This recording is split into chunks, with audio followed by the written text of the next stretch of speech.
Welcome to another Founder Wisdom Pod with Amit Koshal, aka Rick. Rick is the world's first SaaS patent lawyers.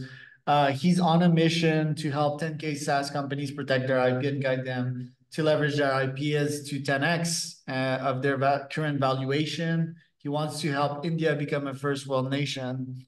Interesting. We're going to talk about IPs, patent, trademarks, and Photon Legal, which he's the founder of today, and he's also the CEO at that company.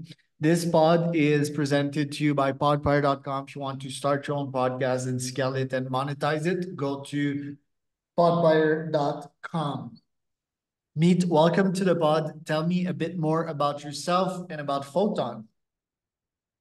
Sure. Thanks, Charles. A bit by myself, I had a very rough beginning, Charles. I lost my father when I was 5 years old in a road accident. I have a younger sibling, younger brother, and two elder sisters. My father was a scientist in the government of India, and when he passed away, I was five and my brother was four. Everything changed in our lives. We became very poor. Our childhood had a lot of struggles, a lot of push and pull from different places in the world. But that made us the man I am.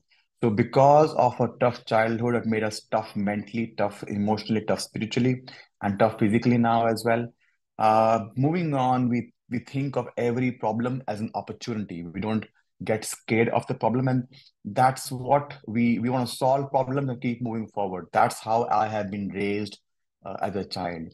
Uh, I'm an engineer and a lawyer. As an engineer, I was working with Motorola Chicago and Motorola Gurgaon. If you remember the Hello Moto phone, the Moto Razr phone, I was in the Moto Razr phone. I filed a lot of patent applications on Moto Razr way back in 2006, 2010 timeframe. And I started my own law firm, Photon Legal, about 5 years back. Today, we are helping about 400 plus clients, primarily tech clients in the US, to protect and leverage their IP. Most of the tech clients do not protect what they invent. Most of the companies don't protect what they invent, and somebody copies their features, somebody copies their product, and then there's no moat left. So we guide software tech companies on how to protect your IP and how to leverage your IP to raise money.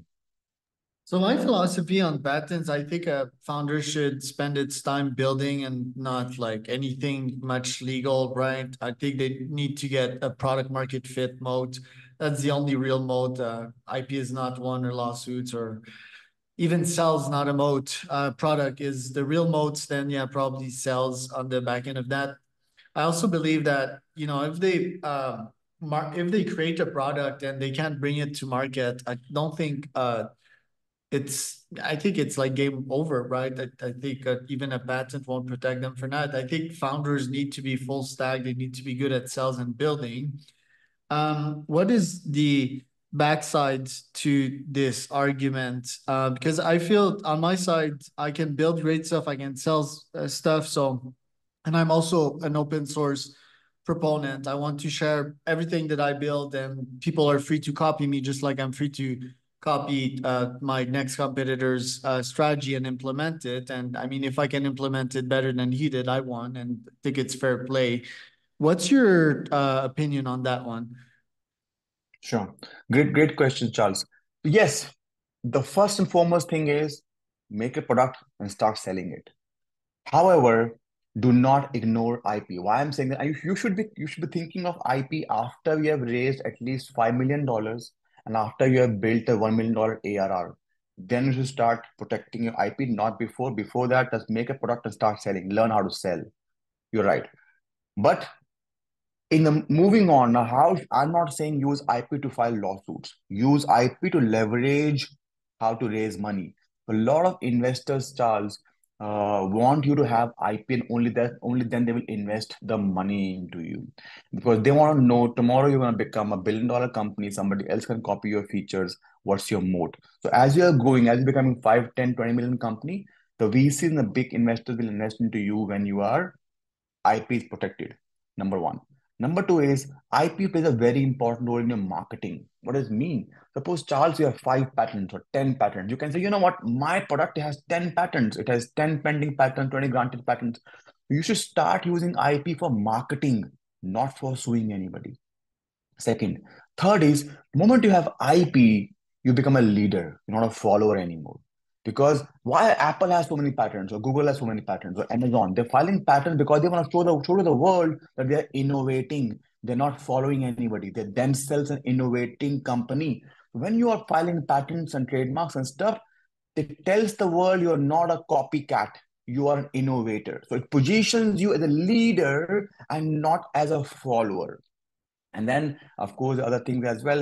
For example, Qualcomm makes $2 billion IP licensing every year. So it becomes your passive income for a lot of companies like Qualcomm, Netflix, Uber. The Uber app has 140 patents. 140 patents. Why Uber had to have 140 patents? Why is Uber leader? Uber is a leader because there's 140 patents on the app that we use to book a cab. Now, these technology companies have become massive because of patents. And one more thing, a lot of big companies will buy you. Let's say Google will buy you, or Qualcomm will buy you, or Amazon will buy you if you have IP. So smaller companies who get acquired by larger companies, the larger company will acquire you only and only if you have IP. They don't care how, even if you have $10 million revenue, $20 million revenue, Google doesn't care about your revenue. Google cares what's your IP. So if you want to get acquired, you want to have good marketing, you want to be a good leader, IP is the answer to all those questions. Interesting. You started or convo saying that you moved to a socialist country, which is Canada, which I very much agree with. It's a socialist country, but you're also a capitalist. You believe in the money's power to amplify who you are. Whoever you are, that's going to surface either negatively or positively, be amplified if you have more money. So, you also want to make India a first world country. So, what's your strategy there? Go live in Canada, see how things are there, and bring back that knowledge to India, or what's the plan here? Yeah, so my bigger objective, Charles, is to bring out 100 million people out of poverty in India. The moment you're able to bring out 100 million people out of poverty, you're closing in to become a first world nation. Now, I'm currently living in Vancouver. I might just live in US for some time. I want to see all this. I want to live in Singapore for some time. I want to see how this come. For example, Singapore became a first world nation in 60 years, 65 years. Singapore and India got independence in 1940s, approximately same time, but Singapore became a first world nation in about 70 years. How did they do it? What is Canada doing? What is US doing? I myself, I'm learning a lot of these things and how people are coming out of poverty in these nations. But first world nations, I realize, have other problems. They have the drug problem, they have the depression problem, they have the health problem, they have the cancer problem, they have a lot other problems which the first, like India does not have. So how can we a first world nation which people can look up to? We don't want to be a first world nation with different set of problems. So learning from here, helping people back home come out of poverty is my lifetime mission. And how do you do that? Through startups, I would guess. To startups, and I have one more idea, I'll share it with you openly.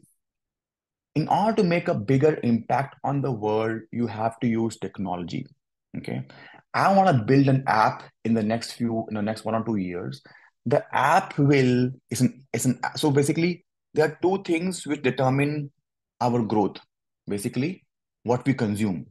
Now there are two things we consume, Charles. We consume food and we consume content.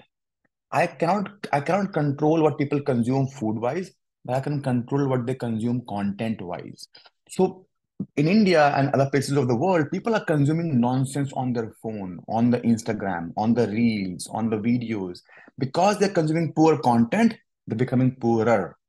If somebody can guide them, an app or technology which can guide them that this content is making you poor, this Instagram video which you're watching is a poor content. Don't watch this poor content because if you're going to watch poor content, you become poorer. if a technology can guide the content watchers that this content is not good for you, it's going to make you poor. This content will make you rich. Rich content. Watch rich content like this. Watch Charles. Watch Tony Robbins. Watch Jim Rohn. Watch rich content become rich. Watch poor content you become poor. So through a technology, if you can guide people on what to watch, what to consume, you can change their lives. And how would you do that? So it would be education centered, it would be machine learning through their taste, but Yes, also AI. possibly So let's fight say let against their instincts, right? Their serotonin and their need to see like junk content. Yeah, absolutely. So now, a lot of people want to make their lives better. They have the want, they have the will, but don't know how. And so without realizing they're watching junk content on Instagram and YouTube and Facebooks and on WhatsApp, and they don't realize that this content is making them poor. Moment the technology lets an app install on your phone, which is watching your content at 30x the speed, 50x the speed, and is telling you in the beginning itself, the AI has watched the content at 50x speed and is going to tell you in like 10 seconds, this content will make you poor. This content will make you rich. This content will make you poor. So using AI, a AI which can decipher the type of content and can guide the watcher what to watch, when to watch, and what not to watch, and whether this content is making you poor or richer, and change your life in that way. So it take their current activities, their current startups, how they're making cash, sort of forge the potential brain pathways in their best learning frameworks and try to predict how it could place that against the current market. Try to have them get product market fit.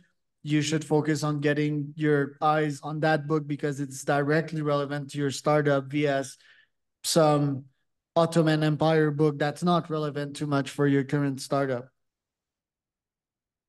Correct, correct. So you're right on that way. Yes. Hmm. What type of content? Would it be video? Would it be books? Would it depend Primarily on the videos. style of, okay, primary videos? Yeah. Yeah, and it would be nice if the videos would be custom to this person. Let's say that they can't see the color green, or let's say that they're lit up by Blade Runner-ish graphics of cyberpunk, then the AI would tailor that to their brain and their worlds. Very cool. There's big startups like Scribd, which are probably already on that, but yeah, the AI is sort of slow to catch up. I see that you read a lot of books on your side nowadays. Who are some of your mentors that you're learning from nowadays? Currently, so I've changed my country. I moved to Canada to be in Tony Robbins' time zone. Tony Robbins is my next business coach. He's my current business coach. I was in Vancouver, Whistler for about 1 week where Tony came with 24 speakers for 5 days. Out of 24 speakers, 8 were billionaires. So Tony makes a massive impact on my life. I learn business from him. I learn sales from him, marketing from him. Uh, Health from him, relationship from him. I read a lot of other books. I love Jim Rohn, although he's not with us anymore, but I love his talks. I love Dean Graziosi, Simon Sinek, Robin Sharma. I'm a great fan of coaches. I read their books and see them on YouTube all the time. What are the greatest learnings from these folks, unconventional ones that we don't often hear? One of the greatest learning is that your words become your experience. A lot of people use very loose language for yourself. For example, they say, I'm mad at you, I'm angry at you. Oh my God, this thing is so disgusting. The moment you use such words for yourself, for your experience, these words become your experience. So you have to be very careful of what words you use for yourself and what words you use for somebody else. Even if you're cursing somebody, the cursing comes back to you. So I have changed my life just by changing my vocabulary, just by changing my words. This is one of the most powerful things I've done to myself, and I tell to others as well. Please do not use lousy, loose language for yourself. Don't say I'm tired. Don't say I'm frustrated. Don't say I'm disgusted. If you're gonna say I'm disgusted, you will feel disgusted. If you're gonna say I'm tired, you will feel that you're tired. So use the right language for yourself to change your life. What are your top goals for this year? What do you want to accomplish? In business, I want double my revenue. I double my revenue every year, and I want double my revenue this year as well. In health wise, I want to do 20 pistol squats. In relationship wise, I want to learn dancing with my wife. In spiritual goal, I want to go to two spiritual retreats this year. I'm going for one in Vancouver starting 28th of Feb in Vipassana, a 10-day program called Vipassana. It's near Vancouver. I'm going to do one. So I spend about 1 month every year in an ashram every year, and I want to do that this year as well. So my goal of spending 1 month in an ashram every year in my spiritual goal remains, and I love that time with myself. In the ashram, do you go silent for 1 month, or how does that work for you? Yeah, so in an ashram, Vipassana is about silence, but not all ashrams are about silence. I went to Osho ashram, I went to Sadhguru ashram. They're not about silence, but they make you do meditation for about 6 to 8 hours a day, and that clears a lot of air in your head. That gives you clarity. You able to trust yourself more. You improve your gut feeling. You're improving your intuition. All that improves massively by spending 2 3 weeks in an ashram. You become a new guy. You are rejuvenated completely. And don't you feel a month is a bit too much, or that you have diminishing returns after some time? A month is a bit too much, and it's only for legends. So, for example, Steve Jobs spent about 2.5, 3 months in Rishikesh, India. After he came out of the ashram after 3 months, he invented iPhone. So the moment you break your barriers, month, 2 month, and you have no idea what it can do to you if you're meditating 8, 9 hours a day for a month or two, being among monks and learning from them and learning the wisdom of life, you can invent iPhone the way Steve Jobs did. Yeah, I think it's also that we spend our time on a lot of small and futile stuff rather than going after like one moonshot. So sometimes planning and getting a better idea of what your ideal future would look like, granted that your time is limited on this planet Earth, I think this perspective can bring humongous energy. And also there's the pent up factor, which is that you're at the ashram and you're like, what am I doing here? I can't wait to get out, but I said to myself, I do 1 month.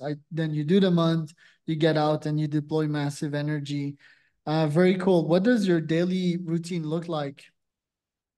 So I get up at 4 a.m. every day. After getting up, uh, I meditate and then I do a workout. After back, I come back, I read. I have a lot of courses which I bought. I bought Tony Robbins courses and Dean Graziosi courses and courses on sales and marketing and how to persuade somebody, body language, leadership. I bought a lot of courses from LinkedIn and Upwork and other places, and I keep doing these courses.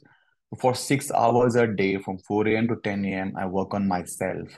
Invest on myself. 10 a.m. I start working. I guide my teams. I do my sales calls, marketing calls, guide primarily my team as well. In the evening, I spend some time with the kids and I read in the night and I sleep. I sleep about 9:30 in the night every day. Early to bed and you get up at 5 in the name of Robin Sharma? I get up at 4. I get up at 4. So my wife read his book 5 a.m. Club, and I told her that, hey, it's a nice book. And she said, you know what? Don't read this book. You're already doing what he's saying. I said, all right, okay. I'd recommend to read that book because it's so good. It's not lots about the 5 a.m. It's a beautiful story. It's very well illustrated. It's definitely a top 10 of my book just for the storyline. It's so good. And Okay. Robin Sharma is a legend. Um, Easy, yes. your sales, how do you get your new clients at Photon? Um, we do a lot of things. We have a list of 100 people, we call them Dream 100. Out of Dream 100, I want 15 clients this year. So we have a list of Dream 100, and we are inviting all of them for our podcast and for our sessions, for our webinar sessions, and we call them as speakers. We talk to them, we build relationship with them. We do a lot of email marketing. We do a lot of LinkedIn marketing. and we also do a lot of conferences. And we have identified our ICP. ICP means ideal customer profile, and our ICP is somebody who has raised at least $10 million in a tech startup. Somebody who raised $10 million in a tech startup is our ICP, and they are able to understand the importance of IP fast, and it's easy for us to convert as well. Somebody who we have to explain the importance of IP, they're not our client. Somebody who already knows the importance of clientele and has the willingness to invest in IP is our client. And would they have an internal lawyer or not? Generally, they do not. Interesting. Well, that's a pretty cool sales program. Like, how do you outreach to them? Like calls, emails, ads, Not ads, LinkedIn. email, LinkedIn reach outs, emails, and calls. And our emails are very specific. We don't send generic emails. Let's say if my email comes to Charles, it's going to be only about Charles, like highly targeted, highly personalized. Right. Interesting. Hmm.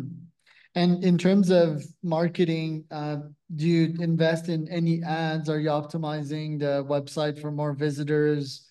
Do you want to get on other podcasts like this one? What's your strategy? Yes, I want to do about one podcast every week. Being on the podcast, I want to also start my own podcast, and I want to explore ads because now since I'm in the US, I'm in the western area, western region. I want to explore ads. I want to explore redoing my website as well.